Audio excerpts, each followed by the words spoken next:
Hello, professionals. My name is Brico Allen, and I'm the founder of Professional Lunch. Today, we will be talking about personal finance. It's a topic that I think that is really important for a young professional to learn about.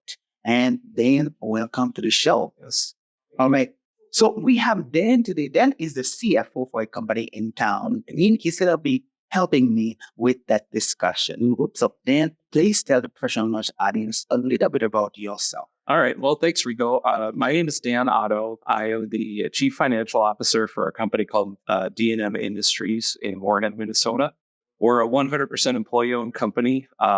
We've been in business for 42 years, and we're a supplier to the construction industry. So we do doors, windows, hardware, millwork, and pre-finishing service for construction sites all over the country. I grew up in Moorhead. I've been in the accounting and finance area for my whole career. Spent a couple of years as a financial advisor, and so talking about personal financial literacy, it's something that I've kind of grown up with, as well as been passionate about for my whole career. Wonderful. I'm just about to ask you to tell the professional lunch audience, why am I having you talk about this? What qualifies you to talk about this topic? So I'm so glad you mentioned that a little bit. If you have something to add, just I guess the other thing is I am a CPA, so I have a CPA license, but I've been in private industry for pretty much my whole career. Started out, graduated from the University of Minnesota, and started a business right here in Fargo. Not too long after that business was acquired by a company down in the Twin Cities, Polaris Industries. I moved down there with that acquisition, but it's just a little too far from family and friends. So worked my way back here, and now I'm CFO of I'm a great employee company in the area. Wonderful, wonderful. So, our topic today is personal finance. Yeah. And again, I can't stress this enough. I meet with students all the time, and we talk about, it comes to making, when it comes to making decision on, certain things that they need to do to be successful while in college. So then when we're talking about personal finance, literacy, define that for the professional. Sure. So I'll do that, but can I just kind of take a couple of steps back? Sure. We're going to talk a lot about money in this conversation, and I think that's good. It's one I devote my career to, right? It's something I'm very passionate about. But I just want to make sure that people understand that money is not, it's a resource that you have to watch and think about, but it's not the only resource that you have. One even more fundamental than money is the resource of time. And if you think about how much time you have as a student, as a young professional, you have more time than Bill Gates. you have more time than a variety of the folks that have been out there a long time. And in a sense, you have more resources than those types of individuals. And I think that's something that you really need to understand and kind of guard. You're starting out with a lot of time, and even more fundamental than time is energy. If you think about, you could have a lot of time, but if you're home sick in your bed, you don't have any energy to do anything. You can't impact the world. And so guarding your time, cultivating your time, guarding your energy, cultivating ways to have more energy in your day. Those are resources that you have in abundance when you're young, and it gets more and more and more precious the older that you get. And I think that students and young professionals really need to hear that, because I'm going to talk a lot about money, but unfortunately, so many people spend their lives, they spend their time, their energy, and even their health, which is another resource, just to get money. It's kind of like playing Fortnite and you have a lot of different resources you're managing in Fortnite. You have health, you have shield, you have time, you have all this other stuff. It's like playing the game of Fortnite, only trying to maximize your ammo, right? Like, you're not going to get very far. Yes, ammo is important. Yes, it helps you do things in the game. But if you play the game to maximize your ammo, you are missing the point. And I think if you play the game of life to maximize your money, you are missing the point. So think about those other resources, time especially, energy especially, and energy is tied to health because, all of those things are things that people really need to look at and watch out for. So with all that said, we could talk about money. We could talk about personal financial literacy. Then let me just quickly follow up on that because this was going to be part of the conversation also. Yeah. And so that you mentioned it prior, before. So these resources that you just mentioned, those two resources that you mentioned, in addition to money, time and energy. Yeah. And I can tell you right now, sometimes, especially young professionals who are just done with college, they are trying to get that job that can pay them the most, whatever it takes. Yep. But then they are ignoring those resources, right? So, and at some point they realize, oh my goodness, what did I do? And, I spent all the time chasing money. Now my health is a mess. I don't have any energy. I am a textbook example of that. I mean, I at age 33, I weighed 300 pounds. Wow. And I'm under 200 today. I've kind of recovered from that, but it took a lot of effort to get to that point. But this isn't going to be a podcast about health. We can talk about that. I actually think the rules about money and the rules about health are very similar. I can talk about those things, but I would say that when we're looking at how we want to spend our time and our energy when we're young, focusing on the right things, I'm not going to say it's a bad thing to focus on your career. It's just life is a trade-off. Yeah. You're going to have to make choices with the trade-off. I had the title of CFO by age 35, but I paid for it. Yeah. In a lot of ways, whether it comes to time with my family, whether it comes to my own health. And I would say that looking back, is that the best and optimal path? Maybe not. I probably could have gotten there in a different way, maybe not working as hard at the beginning or spending as much of my other resources just focused on money. So I think that, my wanting to bring that up is wanting to make sure that people understand that money isn't everything. Yeah. And yes, there is a certain point at which it makes things easier, but it is not the number one thing that you want to drive your life toward. Yeah. You want to structure your life around money so that it's not an impediment to what you want to do, but that it is not the goal, the ultimate end goal of what it is that you want to do.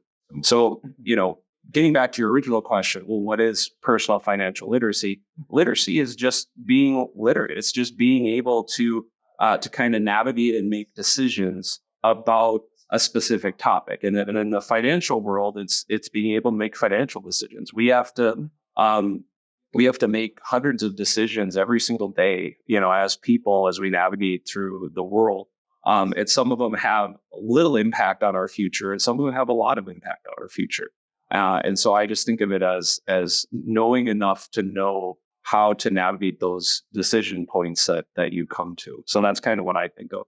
There's probably a Webster dictionary definition of financial literacy that's a little bit better, but I think of it as decision making. Do you have enough information to make a decision in the financial realm? And unfortunately, it's not really a topic that's covered much in school. It's not really a topic that's covered much even in business classes.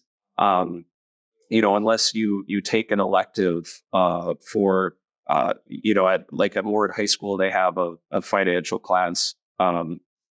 And hopefully they kind of cover some of these topics. But unfortunately, a lot of people, they exit high school, they don't know what happened, what the stock market is. They don't, understand the risk reward or risk return kind of ratios. They don't understand, really kind of bank accounts and how all that stuff works. And I think it's something that is important for people to know. As I mentioned before, professional lunch is about equipping young professionals who are launching their careers. And that can mean that they are college or somehow finishing high school, wanting to go to college or, trying to go into the workforce right away.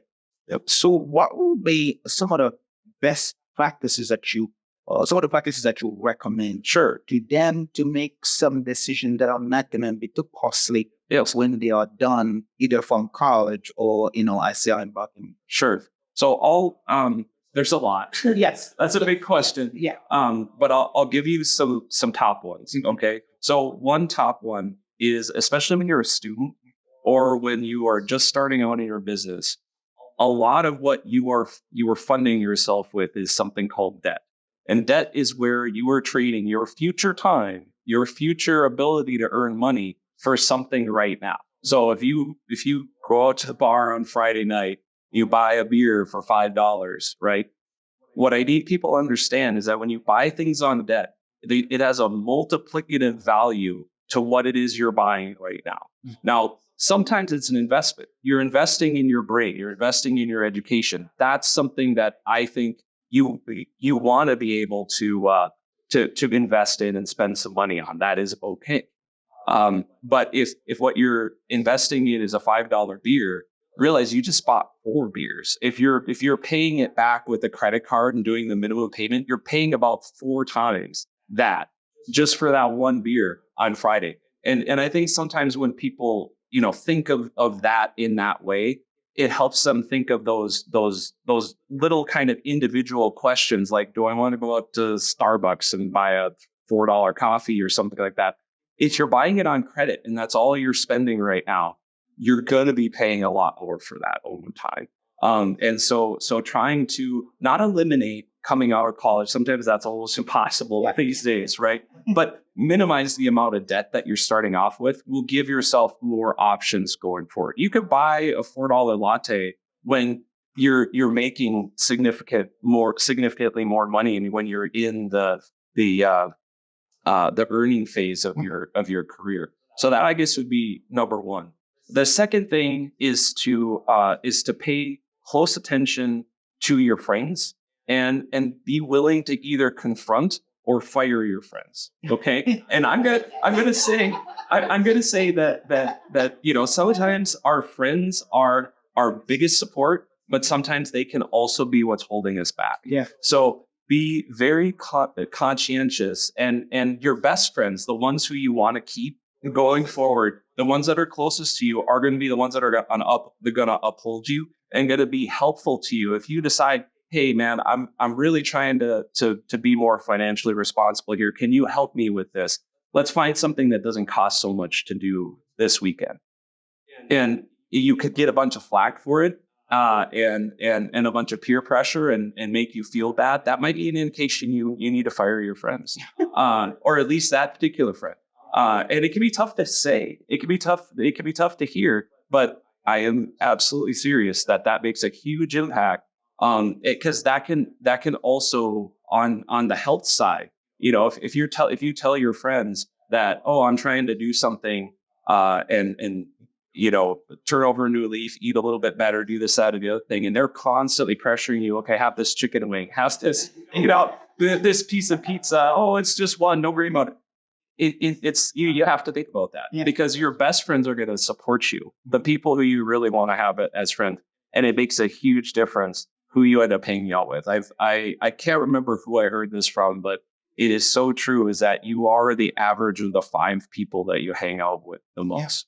And so think about the people that are around you in your life, and you are the average of those folks. And you may, as you look, I have, you may go through a variety of different friend groups throughout your lifetime, and that's okay. People grow up, they have different interests, they get into different things, and they move on to different friend groups. Find ones that are going to support you in growing into who you want to be. And you will be far better off for it. No, I'm not saying you should go off and not have any friends. Right? You find the ones that are supportive and hold on to them. So third thing is think about habits. Okay. So habits are something on the health side that is automating your life and your decisions. If you can form a bunch of different habits that will help you maintain your energy, that will help you maintain your physical fitness or your eating habits done well. That's how we automate our lives on the health side. On the finance side, we want to automate as many things as we can as well. So try to automate your life. Get your bills set up so that they're coming out of an account and that you know every single month, this is how much needs to be in that account in order to pay my basic bills.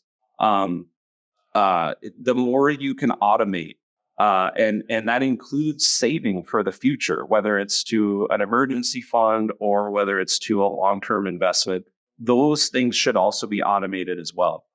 In the working world, you have things like 401k. D&M is an employee-owned company, so we have another retirement plan on top of that called an ESOP, or Employee Stock Ownership Plan. But those are also automated ways.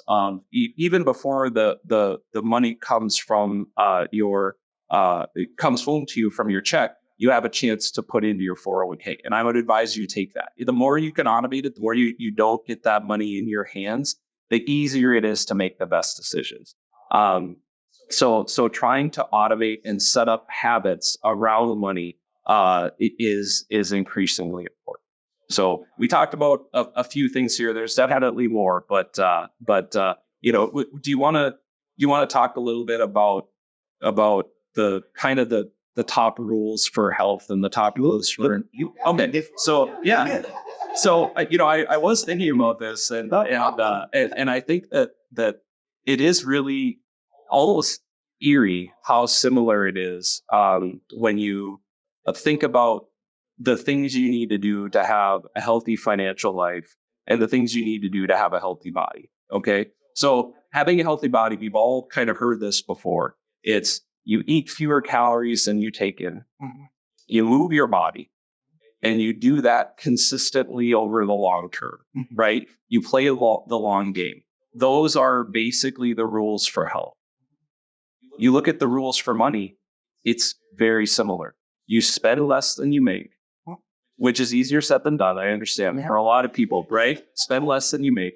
But I think students have an advantage there on that one. We can come back to that. You get your money moving. And what I mean by that is you get it invested.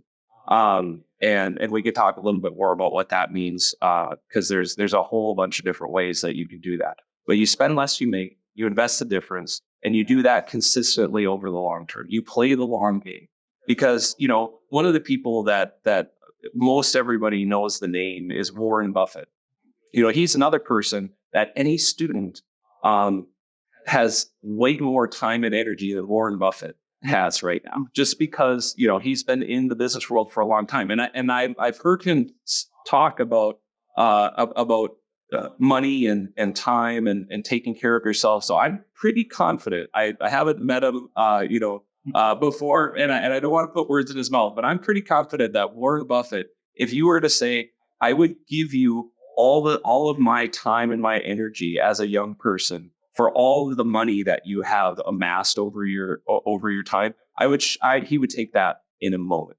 You think about the amount of time, you think about the amount of energy, physical energy that people have at that stage. He would definitely, I think, take that up. I think a lot of people would. That you find it a lot and triple the amount of money. Absolutely, yeah. I mean, he knows a lot more right now, right? And but what you have as an advantage is time, and that's something that you have when you're younger and you're just starting out your career. You don't have as much resources, so you need to be smart with the resources that you have and play the hand you're dealt. Sometimes people have some advantages that others don't. Sometimes people's circumstances are different. You play the cards that you have, and try to do as good of a job you can with them. Wow, I mean, there are quite a few things I want to follow up on. And when you mention habits, one book that I think every young professional should read is Atomic Habits. Yes. I read this. Atomic Habits. Yes. Yes. I've read that book too. I read this book, and it's really, when you can start something, like anything that you want to change. Yes. More. Yes. And you would go it in that, and then you keep it going. Yes. You're persistent. You keep that going. You'll see a really, really big impact. Yeah. And so you earlier talked about the three things that you mentioned here. I'm glad you keep it up. Yeah. Now I could go on. Right. I would bet you be that three. But Uh, so to take a student for example, now let's really Yep. that students. Yeah. While they are in school, they are looking at maybe the first time they are in charge of a lot of things in their life. Yep. That might include their financials. So what would you tell them? Sure, in the first step when you are new to something, you're about to make some mistakes. Besides finding your friend and I think. Well, so what would you tell them when they are first looking at this? Maybe they have some question they need to ask. Yeah. Maybe they have a certain way to go about making those financial decisions. See, all of these. So I would say just make sure that you understand what your capacity is in terms of spending. Very often, if you're in the student world, you have an allotment or some type of dollars set aside for school. Some other type of dollars from your student loans or whatnot for room and board to kind of live on. Try to live within your means. I think that's probably as close as much as I can say for a student right now is to try to minimize the amount that you're putting on any type of revolving debt. So revolving debt would be like a credit card or something along those lines. Try as much as possible to live within your means. The time will come when you get into the working world, you get or start a business or start getting some income where your income will rise. The secondary thing is don't let your expectations outpace your income. When I was doing financial advising, I worked with a client who made $350,000 a year and filed bankruptcy. Right, like that can happen because their expectations are here. Yes, their income was high. Like a student's income is way out here. Yeah. Right? Like their income was high, but their expectations were higher. And flipping that, if you have a person who is a janitor at a school somewhere, and their expectations for their standard of living is lower than their income, that is the key to continuously building wealth over time. And so just making sure that you moderate that increase in expectations as your income goes up. Don't go out and buy the most expensive car you can buy, or don't go out and buy the most, rent the most expensive apartment that you can do, because all that does is it steals decisions away from your future. If you do that, people will lend you way more money than you can comfortably pay back. Like none of the bank algorithms to determine whether or not to give you a loan or start your credit account take your comfort level or stress level into consideration. Right? They will sell you a house, put you in a loan that is way too stressful for you or your family to do. Dial back. So find out what your max is from the bank. Dial back from there. Find out what your maximum car is to afford and dial back from there. I think transportation, choice of where to live, and also choice of significant other. Those are three major decisions that you're going to make over the course of these next 3 to 5 years. And those are huge impactors on your financial situation. The other choice is whether or not and when to have kids. Those are other kind of major life choices. But always kind of focus on trying to expect, because I will tell you that when you're a college student, you expect to be a college student. You don't expect to live high off the hog, or maybe some people do when they have mom and dad's money that they're spending. I was the first person in my family to go to a 4-year university, and my parents helped when they could. I'm so grateful for the help that they had, because they helped set me up on the right foot. But I worked during school. I did leave school with some debt, and I tried to be as prudent as I could during that time to minimize the amount of debt that was there. And I feel so fortunate that I was able to leave school without, tens of thousands of dollars of debt. It was a much more manageable number. But keep in mind that that does have to get paid back at some point. Yes. And so that would be probably the biggest advice for someone as they come in. And the second piece of advice is don't hesitate to ask for help from somebody that you respect, or somebody that knows a little bit more and is further along in your career. I mean, I think people are very willing to help when someone has a question, especially about a topic like this. Even the interesting thing is, I'm realizing more and more that people that are accomplished are suggesting that young people ask for help. Yeah. And it's part of the series, that we are thinking of, encouraging young people to ask for help, because, no one does it alone. We all could. Yeah. And so, and you mentioned some of the good things here that, time with time, we probably would swing the whole. Oh, yes. But so, one thing that I think that in my life that has served me is a budget. Mm-hmm. And what are some of the key strategies for creating a realistic and effective budget? Sure. So different people have, I would say that for any business owner, budgeting is key. You have to be able to have a budget, set a plan, and then measure yourself against that plan. People have different abilities to execute that on the personal side. And so if the key thing about having a budget is, in my view, I just look at it as a model spending plan. Like, this is what a normal one should look like. And the way that, because my wife and I, we used to do trying to do a budget. It ended up being something that was way too constraining for us. And even this is an accountant talking, right? Like, I have a lot of advantages in order to, because I love spreadsheets. I love geeking out on that type of thing.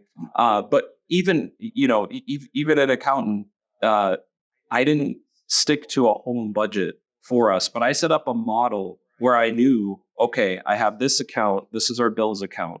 All of our savings come off the top on that account, whether it's long-term, short-term, and then if we're saving for like a trip or something like that, they come off the top. And then I know that my rent or my house payment is X. So housing is a certain amount. I know that my car payments, when we have those, were Y.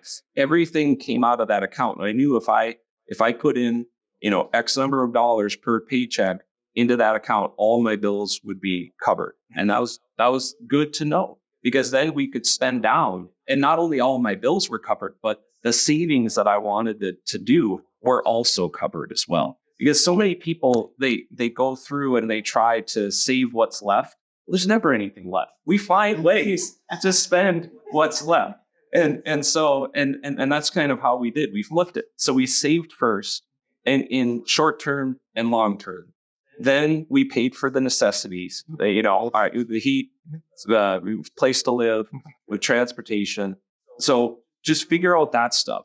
Find a way to cover that stuff. And if you can't cover that stuff, you need to change your expectations on what you're driving or where you're living, because there's people coming out of college that will go and buy, get a car with a $700 payment.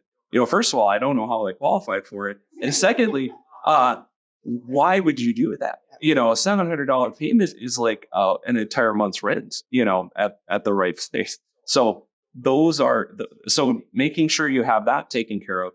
And then the rest of the money, you don't have to put it into all these little categories. And this is where I think budgeting goes wrong for so many different people. Like, once you get the basics covered from a bills standpoint, the rest of the money, you can spend the rest because you're already saving. You've already covered that part.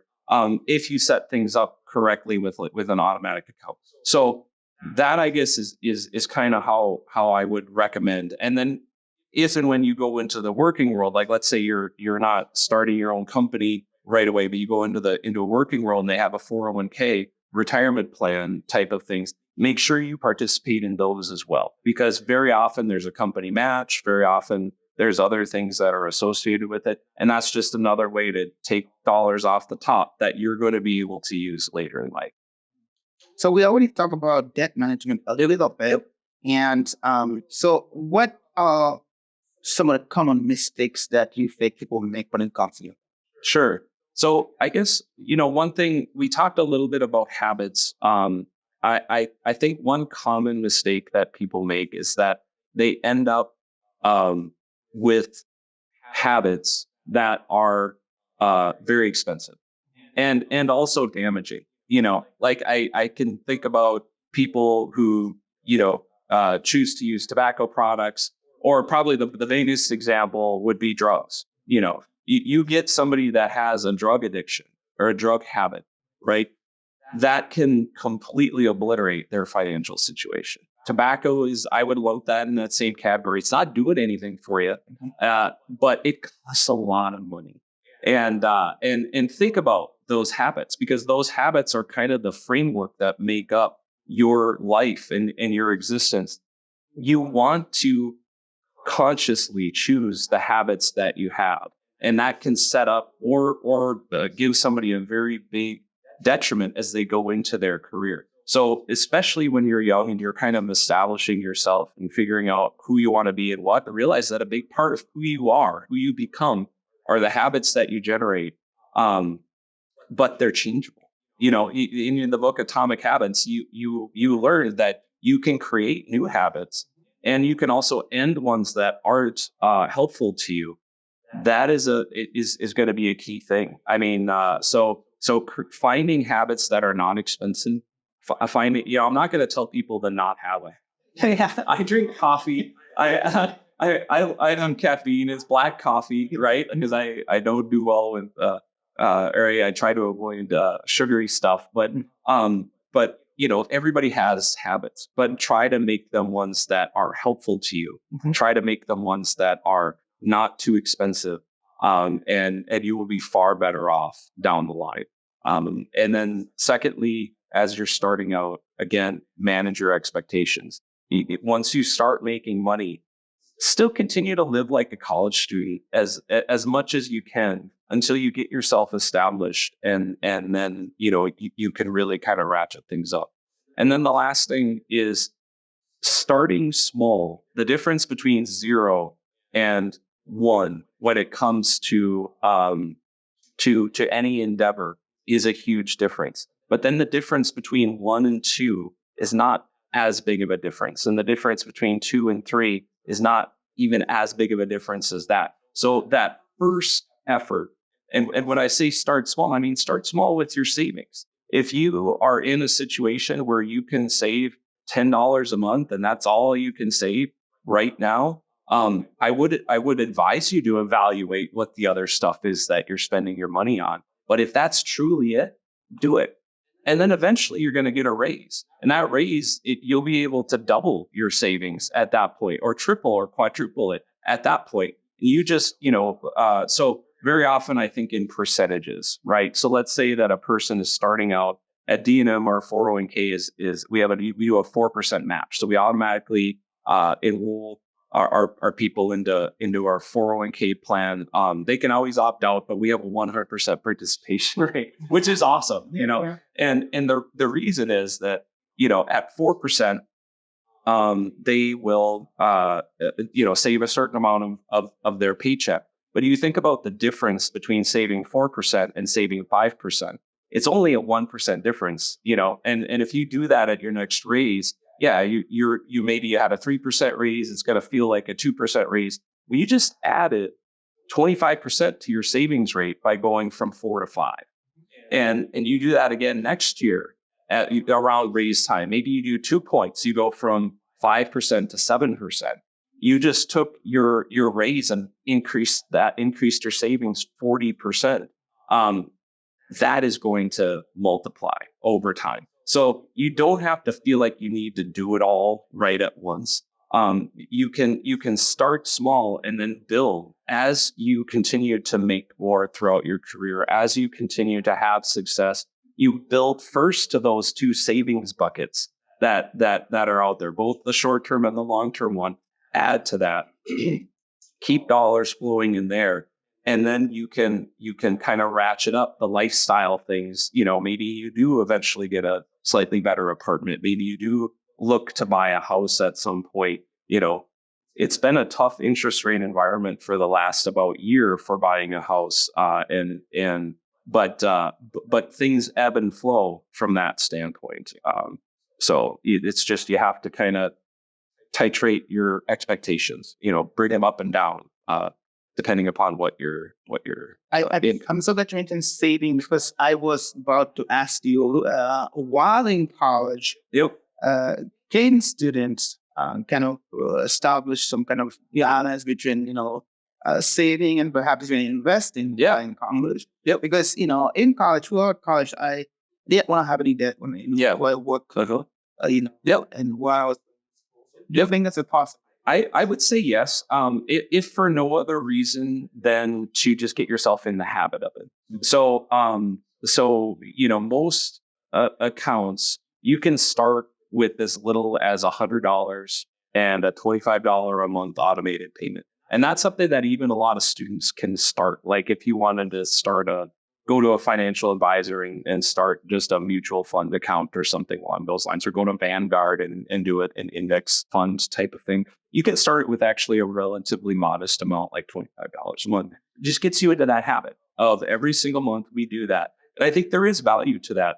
I will also say that from an investment standpoint, the earlier you start, the more impact it's going to have on your future. Compounding is something. It's not intuitive, but if you think of and I did a little bit of math about this. Like if you think of an account where you have a person putting $100 a month into an account, in 40 years, they're going to have roughly $700,000 into that account if it's growing at like 8% per year. In 40 years, if they don't change anything, that $100 a month payment, their percentage that they will have contributed to that account versus the overall account value, the 700,000, is very small. They will have contributed less than 15% of that total account value is going to be what came out of their pocket. The rest of it came from their money.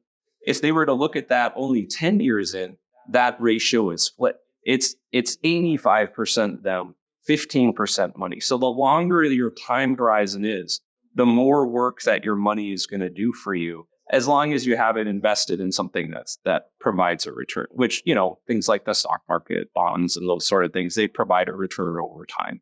They fluctuate, they have risk, but that's kind of, how you want to look at those things. Wonderful, man. We unpacked so much today, and then can you forget that? Sure, but again, this show is about helping young professionals, and I know we're gonna collaborate again. Sure. Through our lunch and learn programs, when we go to school to talk to the students, we would like to give them the opportunity that perhaps people you know or you didn't have when you are going to school. Mm-hmm. And I think that's going to be making a big difference. Then right now we get at the point where we're asking for advice for professionals, for young professionals. And everything that we've talked about so far is really about advice for them. And so, at least maybe in the spirit of summarizing for us, as they are going to college, just to remind them that the $50 that you think that you didn't really quite need all of it, you are going to pay that on, it is going to Yeah. So talk about a young kid that is taking the $10,000 just for education on the summer, just because he can. So I guess my advice is just to make sure you understand that whatever it is that you're doing now is a claim on your future time. And time is extremely valuable. Time and energy. We kind of talked about that as well. So try to exit your student career with as few claims to your future time as you can, because then you have more of it for yourself.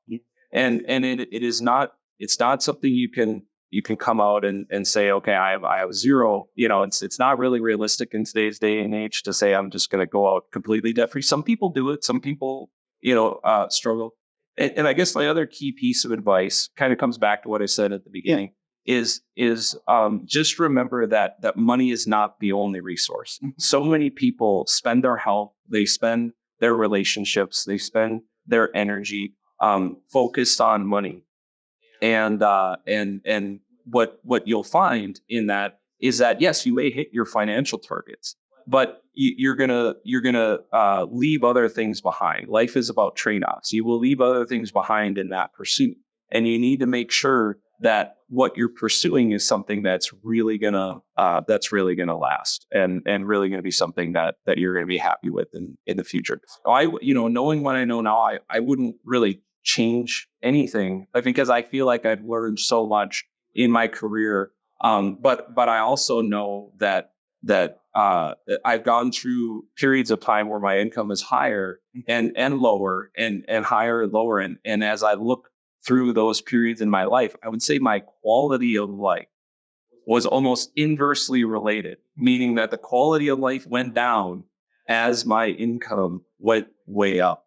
And that's something that I think it's not always true. If you find the right place to be and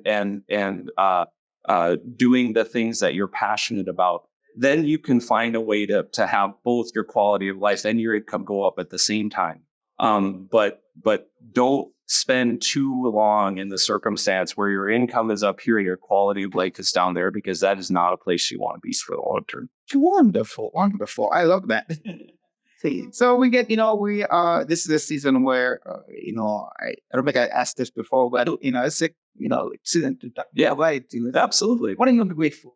Oh, I am grateful for my family. Mm-hmm. I am grateful for the opportunity to work with all the people that I do here at D&O, and also grateful for the ability to learn. I think that's something that a lot of people think ends when you are a student and you go on to your career. Okay, I'm done learning, I need to go on. You're just getting started. Yeah. You need to become a student of life and become a student of almost of yourself, figuring out who you are and what things are important to you is a really important thing. And I'm very grateful for the ability to kind of come to that realization, as well as go down that path, because I highly value learning. I highly value finding new information, and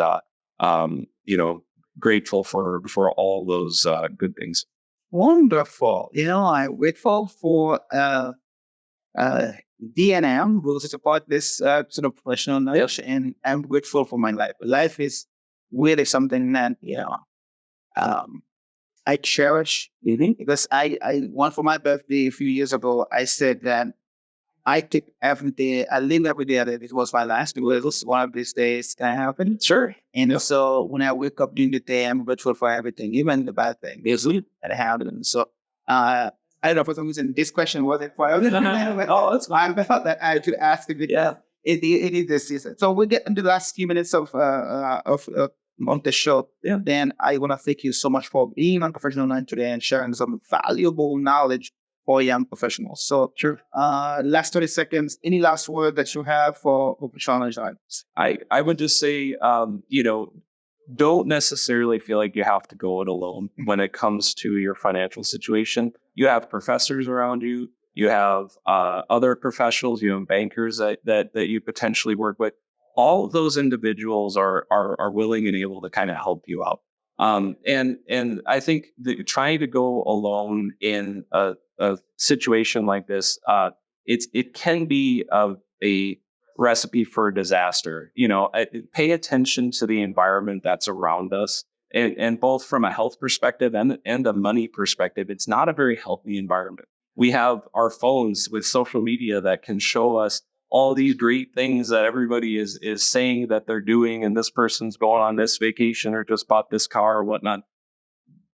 Don't trust your own brain, because envy can really wreck your financial situation. Yeah, and it's to no one's benefit. The people you're trying to oppress don't care, okay. And it's just going to wreck your own personal situation. So I guess, we didn't really talk about the psychology side of money, which is something that I think is a really cool topic. But it is absolutely there, and making having people make decisions based off of their emotions and envy and all of that sort of stuff is something that you have to be aware of. Well, don't count that out yet, Yeah. because we're still, time is. I like to think that there's still time to do that. Yeah. The future. Oh, yeah. We can definitely circle back. Yeah. And I don't think this is gonna be our last meeting on talking about a financial literacy or personal finance. And there's another part also. I'm an entrepreneur in town, and so obviously we're gonna have to talk about business. Yes. Yeah. Absolutely. We can talk about business finance And literacy. So it's gonna be. I'm sure we want to really talk about these topics so that they can get a better understanding, especially from somebody who is rich in knowledge. You have been in the field for quite some time, and your expertise can come in handy. Yeah. For me, I'd love to. Just let me know when, and so we can make that happen. Wonderful. Well, Dan, thank you so much. And thank you to D&M Industries for powering this work. And thank you, Raleigh, for producing the program today. All right. Now, this is the part that I tell you. It's up to you to make today a great day. Have a great day. Dan, thank you very much. Thank you. All right.